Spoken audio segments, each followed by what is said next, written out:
मायूस मत होना जिंदगी से, किसी भी वक्त तेरा नाम बन सकता है। अगर दिल में हो आग और हौसले हों बुलंद तो एक दिन अखबार बेचने वाला कलाम बन सकता है। तो मेरा नंबर आया तो मैंने कहा भ्रष्टाचार करता कौन है? भ्रष्टाचार ये सदन करता है। तो सब चौंक रह गए।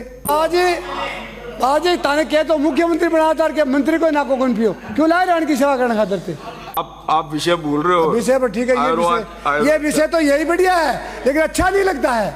अगर तकलीफ है तो 15 मिनट बाद मिलना।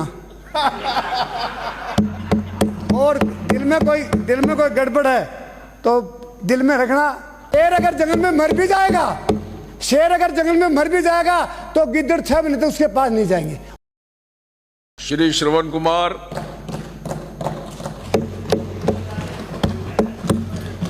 माननीय सभापति महोदय जी, आज मांग संख्या 29, 37 और 47 पे आपने मुझे बोलने का मौका दिया, इसके लिए मैं आपको धन्यवाद दूंगा। मायूस मत होना जिंदगी से, किसी भी वक्त तेरा नाम बन सकता है।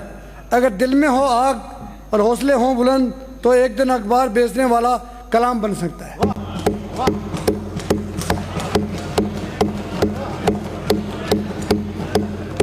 और मुख्यमंत्री भजनलाल जी बन सकते हो। कलाम ही, वो भी सरपंच से सीधे मुख्यमंत्री बने हैं। जो इंसान पानी से नहाता है वो लिबास बदलता है और जो पसीने से नहाते हैं वो इतिहास बदलते हैं। वाह। माननीय सभापति महोदय, आज आप भी कह रहे थे भ्रष्टाचार भ्रष्टाचार कह रहे थे ना। एक बार यहाँ डिबेट चल रही थी इस पे नरेगा पे, तो सारा सदन रात को 11 बजे 12 बजे 2:30 बजे से चलता था तो 2-10 बजे में छूट जाता है पीछा। 9 बजे भाषण हो रहा था कि नरेगा पे अपार भ्रष्टाचार है। तो मेरा नंबर आया तो मैंने कहा भ्रष्टाचार करता कौन है? भ्रष्टाचार ये सदन करता है। तो सब चौंक रह गए। मैं कहा तुम ये बताओ, मंत्र और तंत्र 2 केस हैं। मंत्र तो मंत्री होते हैं और तंत्र अफसर होते हैं। अगर मंत्री का मंत्र ठीक लगेगा तो तंत्र अपने आप फड़फड़ाएगा। पर मंत्र वाला क्या सोचता है कि भाभी रांड हो जाए, भाई जिंदा रह जाए, कि मैं तो गेम खा लूं और नीचे वाला खाए नहीं, दोनों मिलके काम गड़बड़ करता है। जब मैं कहता हूं अब भी आप भ्रष्टाचार की बात करते हो और ये जो सारा सिस्टम क्लेम्स हो रहा है ये भ्रष्टाचार के चलते हो रहा है। और मैं आज मेरी वजह से हो रहा है, मेरी हमारे कारण बीच में नहीं बाबा जी तान तो अपने स्थान पे जाने के लिए बाबा जी ताने कह तो मुख्यमंत्री बनाचार के मंत्री को नाको कौन पियो क्यों लाए रान की सेवा करने खातर ते जाके धुने बटो आराम पाओगा, भगवान को नाम पे लोगा। क्या नहीं क्या हो गया? मेरे को मंत्री कहाँ से बनाएगा? मैं ऐसे बोलूंगा तो मंत्री बनाएंगे। मंत्री उनको बनाएंगे तो अच्छे चमचे होते हैं। मैं चमचागिरी नहीं करूंगा इसलिए तो नहीं बनता हूं। और मंत्री कौन है? मंत्री वो तो जिसके दिल में आम और अमान होता है, और वो तो जिसकी आत्मा में मर जाती है वो मंत्री बने जाए, प्रधानमंत्री बने से क्या जानी है। मेरा कोई परवाह नहीं इस बात की मंत्री बुढ़ियों से। मैं संतरी पक्का बनता हूं और संतरी बनूंगा तब तक हमारी जनता की सेवा करूंगा। आप ये कह रहे हो कि हमारे भ्रष्टाचार बहुत है। बाजार सारा सदन, आज मुख्यमंत्री भी है, आ जाएंगे 29 तारीख को सारा सदन बैठेगा, उसमें सारे कह दो 1 पैसा नहीं खाएंगे, अपना बंद हो जाएंगे नीचे वाला तंत्र। आप विषय भूल रहे हो। विषय पर ठीक है, ये विषय तो यही बढ़िया है लेकिन अच्छा नहीं लगता है। मैं एक बात कह रहा हूं कि अगर आपको सबके दिल में भावना हो जाए कि राजस्थान को हमें पवित्र बनाना है, राजस्थान को सुदृढ़ बनाना है और राजस्थान की प्रत्येक स्कीम को क्रियान्वित करनी है तो भ्रष्टाचार से मुक्ति पानी पड़ेगी। और जब तक आज ये कहते हैं कि आयुर्वेद की बात करते हैं, 1000 आयुर्वेद हॉस्पिटल हैं, 83 यूनानी, 355 होम्योपैथिक है। आप ये बताइए, एक जमाना था कि वैद्य हाथ की नाड़ी देख के बता देता था कि तूने 5 दिन पहले क्या खाया था। अब का वैद्य क्या करता है? कोटापायन गोली लाता है और पीस के पुड़िया बना लेता है, उसको दे देता है, बोलता तू ठीक हो गए। ठीक तो था ही, कोटापायन गर्मी लाएगी ठीक हो जाऊंगा। हमारा वैद्य अपनी अभी हमारे पारिक जी ने बताया था कि अपना नाम वैद्य लेने से शर्माने लग गए। आप मैं मेले करने से शर्माने लग जाऊं या जनता का सेवक करने से शर्माने लग जाऊं, मैं क्या काम करूंगा? मुझे अपने कर्म के प्रति उदासीनता नहीं होनी चाहिए। मैं जो कर्म पे जीत के आया हूं, मैं जिस सब्जेक्ट से मैं डिग्री करके आया हूँ, वो डिग्री के प्रति हमारा उत्साह होना चाहिए। वैद्य कहता है मेरे को डॉक्टर कहा करो, डॉक्टर बनने के बाद तो भगवान बन जाएगा क्या? तुम अपने वैद्य हो, वैद्य के नाम से लोग श्रद्धा से जीवनी मानते थे वैद्य को। वैद्य खत्म हो गए, यूनानी खत्म हो गए, होम्योपैथिक वाले सफेद गोली देते, फिर कहता कोटापायरिन और ले लो क्या? तो कोटापायरिन से दुखी हो गए तो आपके पास आए थे, आप फिर कोटापायरिन देने लगे। मैं आप बता रहा हूँ हमारे मुख्यमंत्री जी, आज जो सिस्टम है वो सिस्टम क्लैश हो गया। यहाँ उसका एडमिनिस्ट्रेशन खत्म हो गया, वैद्य खत्म हो गया तो हो गया, पर हमारा एडमिनिस्ट्रेशन खत्म होगा। कौन जाके चेक करता है? कौन कहता है बेड टाइम पर आ नहीं आया, दवाई टाइम पर आ नहीं आई, किसको दिया कि नहीं दिया? कोई है एडमिनिस्ट्रेटर? जिसको भी हमने ड्यूटी दिया वो ड्यूटी वाला मिलकर के अपनी ड्यूटी को भूल जाता है और गांधी जी की चिट्ठी से लग जाता है। जब तक ये गांधी वाली चिट्ठी धूमिल नहीं होगी ना, तब तक ये मामला सेटराइट नहीं होगा। इसलिए आप सब कहते हो कि हॉस्पिटल और खुलवा दो। हॉस्पिटल तो 1000 बहुत हैं, 2400 PSC खुली हुई। हॉस्पिटल तो इतने हैं, कई कहते हैं कि एक 600 आदमी पर एक हॉस्पिटल है। मैं हिमाचल गया था, हिमाचल में गोली लेने के लिए मुझे एक जरूरत पड़ गई, मैं 20 किलोमीटर तो चला गया, हॉस्पिटल नहीं मिला। केरला में चला गया, केरला में भी यही हालत है। अगर सबसे ज़्यादा इस राजस्थान की 6,85,48,234 जनता है, इसमें हमारा हिंदुस्तान में 8वां नंबर है और बीमारियों में 1 नंबर पे आने को तैयार हो रहे हैं। क्यों?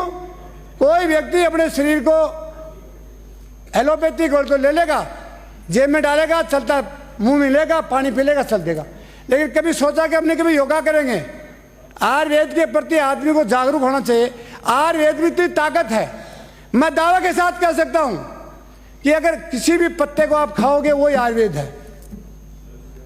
एक आदमी 3 साल तक डॉक्टर के चक्कर में 7 ऑपरेशन करा लिए, पेट में गड़बड़ थी। हमने उसको 4-5 चीजें बताई कि सैंधव के पत्ते, बील के पत्ते, तुलसी के पत्ते, आम के पत्ते, अमरूद के पत्ते, 10 पत्ते तुम डेली बना के खा लिया करो, ठीक हो जाओगे। वो ठीक हो गए। बोलो भाई साहब ठीक हो, वास्तव में ठीक हो गए हम तो। मैं कह रहा हूँ हर आदमी में आयुर्वेद है, पर कोई यूज ही नहीं करता है। केवल गोली लिया, पत्ता देना, पत्ता देना, पत्ता देना, पत्ता लेते जाओ और पत्ता के कटता जाएगा। बूंदी से आने वाले माननीय सदस्य हंस रहे हैं। कोई भी इनकी बीमारी आए तो आप इलाज बताना। आप ये तो हंसने से कोई फायदा नहीं मिलेगा, आप हंसते रहना, फिर मेरे को फायदा मिल जाएगा 5-7 मिनट। अब कोरोना में आयुर्वेद की, आपको मान लो कोरोना में केवल बगैर पैसे की चीज थी गिलोय, गिलोय का पत्ता और गिलोय की जड़ का। गिलोय एक ऐसा बेल है, अगर 6 महीने तक आपने फर्श पे डाल दी तो भी नहीं सूखेगी। 6 महीने तक अगर आपने फर्श पे डाल दी तो भी वो सूखेगी नहीं, उसका गुण दोष खत्म नहीं होगा। उसका हमने काढ़ा बना के पिया, लोगों ने कोरोना ठीक हो गया। क्या हो गया? अमृता गिलोय। क्या तकलीफ है? अगर तकलीफ है तो 15 मिनट बाद मिलना।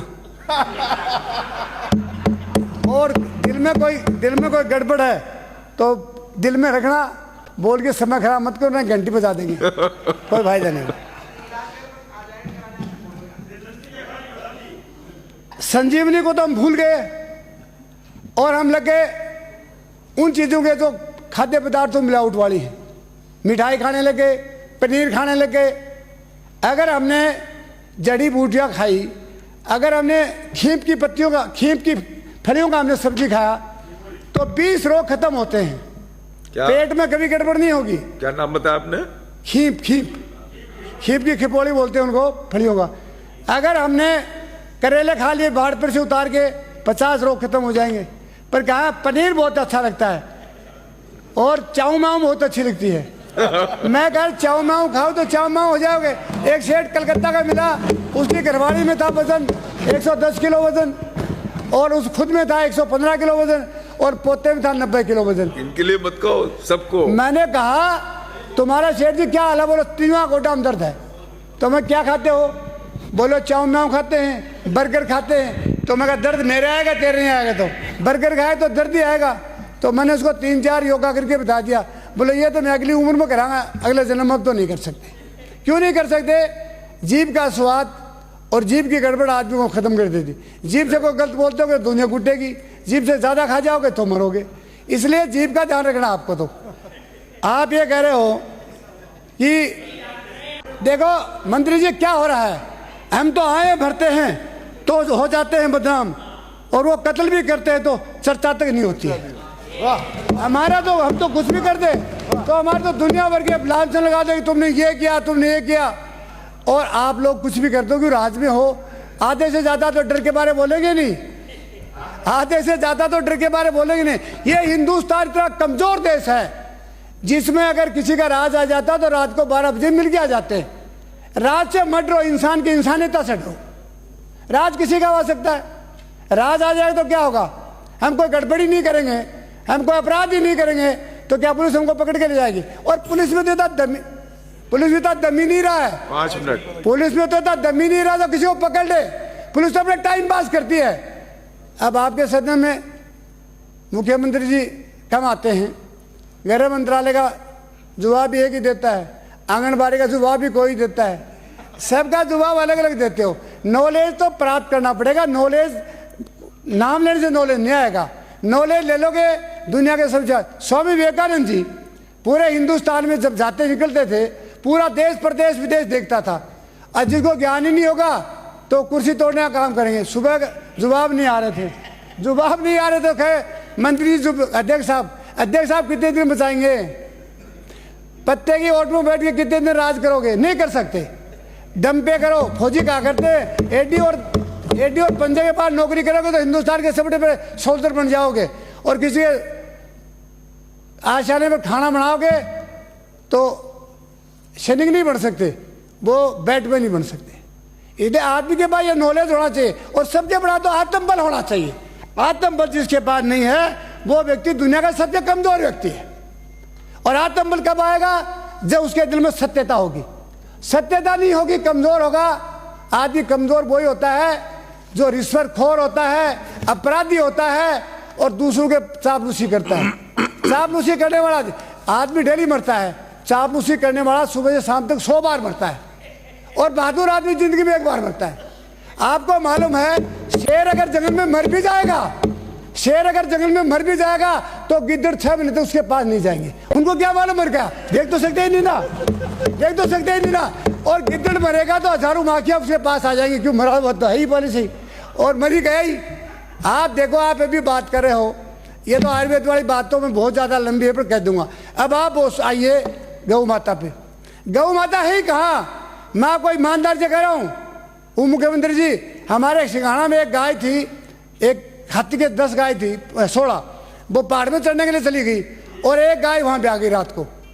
और वो रात को नहीं आई तो घरवालों की चिंता हो गई और रात को उसी गाय के उस बछड़े को खाने के लिए जर खा गया।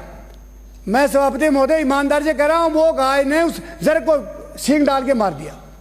और जब सुबह गए तो उसने क्या किया, देखा तो उसमें जर्ग मरा हुआ था और गाय बड़ी चिंगड़ी हुई थी और उसको लेके आ गए। उनमें भाव था, भावना थी और वो अपने बच्चे के प्रति उत्तरदायी थी। आज की ये जर्सी गाय जो देश में गंदा ब्रीड आ गया, इसके बछड़े को चाहे कुत्ता साहब पास में बड़ा बड़ा खाते रहे, परवाही नहीं करेगी। क्यों नहीं करेगी? उसमें भावना ही नहीं है, उसमें दया ही नहीं है, उसमें अपनत्व नहीं है। और जिस दिन से हिंदुस्तान के अंदर हमारे जर्सी गायों का दूध पीने लग गया, उस दिन से गांव की शर्म, लिहाज, लज्जा, प्रेम भाव सब खत्म हो गया।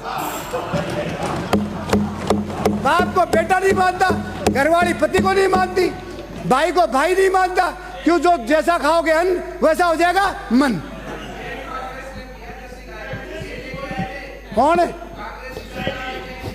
मैं तो थोड़ी बाबा लेके आया था, बाबा विदेश गया था, आपने गाली आया। मैंने वही सुना था, बाबा गए थे विदेश में। अगर इस देश का सबसे ज्यादा भट्ठा बिठाया तो बाबाओं ने बिठाया। एक गाय लिया और बांद्रा बना के घाट के मंदिरा और जगह जहाँ एक तो आसाराम तो जेल में पड़े ही है, राम रहीम पड़े ही है, आसाराम पड़े ही है, सदस्य राजपाल के वो हरियाणा में तो 32 मोटा जेल में। मेहरबानी करके उत्तेजित मत हो, गुस्सा मत करो। बाबा गुस्सा नहीं करते हैं, बिराजिए बाबा बिराजिए। आशीर्वाद करते हैं। मैं जवाब दे रहा हूँ। आसाराम जेल में जोधपुर में पड़ा है और अभी तक मंदिर नहीं निकाले हैं। मैं क्या कह रहा हूँ, ये जो मैंने बोला है ना, आप करेक्ट कर लेना। ये जो जर्सी गाय है, अमेरिकन ब्रीड है, ये कांग्रेस सरकार ही लेके आई थी।